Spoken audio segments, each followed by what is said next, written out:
Shalom bien-aimés dans le Seigneur, nous continuons avec notre méditation sur le thème « Votre parcours de destinée », troisième partie. Nous tirons notre texte dans Matthieu chapitre 26, de versets 33 à 34 qui nous dit ceci. Pierre, prenant la parole, lui dit « Quand tu serais pour tous une occasion de chute, tu ne le seras jamais pour moi. » Jésus lui dit « Je te le dis en vérité, cette nuit même, avant que le coq chante, tu me régneras 3 fois. » Alléluia. Votre parcours est ce qui vous qualifie pour accomplir votre destinée et non vos dons.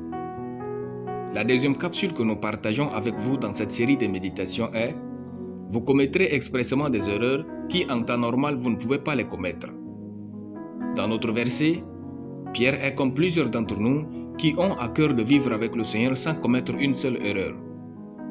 Jésus dit à Pierre qu'il le régnera. Pierre dit à Jésus, « Quand tu serais pour tous une occasion de chute, tu ne le seras jamais pour moi. » Pierre était sincère, c'est pourquoi il avait regretté et demandé pardon après son péché. Voyez, ce règnement de Pierre était programmé. Au fait, la destinée de Pierre était qu'il devait devenir pasteur, le berger de l'église de Christ parmi les Juifs. Mais Pierre, avant ce péché, était un homme sans pitié envers ceux qui pêchent.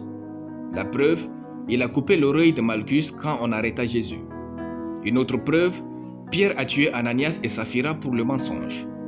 L'homme Pierre, si Dieu ne l'avait pas laissé commettre ce règnement qu'il ne voulait pas, il n'aurait pas pu être un excellent pasteur qui sait compatir avec les faibles.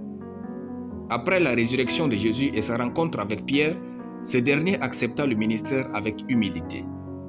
Le règnement de Pierre est devenu la clé de sa compassion envers les autres afin de réussir dans sa destinée. Toutes nos erreurs ne nous détruisent pas. Certaines sont la source de notre sagesse.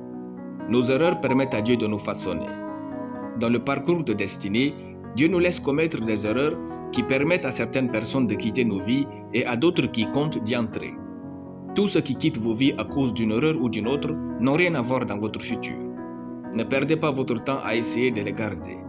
Ne laissez personne utiliser vos erreurs pour vous stigmatiser ou vous faire sentir moins que rien. On ne bâtit pas une maison avec des briques parfaites. Il faut aussi des briques imparfaites.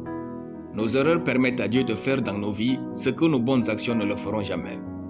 Si vous fautez, ne quittez pas Dieu. Repentez-vous et marchez avec lui. Le parcours de destinée est quelque chose que personne ne maîtrise. Sinon, même nos erreurs comptent pour notre destinée. Vivez bien et laissez Dieu vous conduire comme il veut. Alléluia. Nous allons prier. Père d'amour, je te dis merci. Je déclare que mes erreurs me rendent meilleur et me rapprochent plus de toi au nom de Jésus. Je marche dans ta présence au nom de Jésus-Christ. Amen. La lecture biblique en une année, Ecclésiaste chapitre 9 à Ecclésiaste chapitre 10. Soyez bénis, c'était le pain du ciel.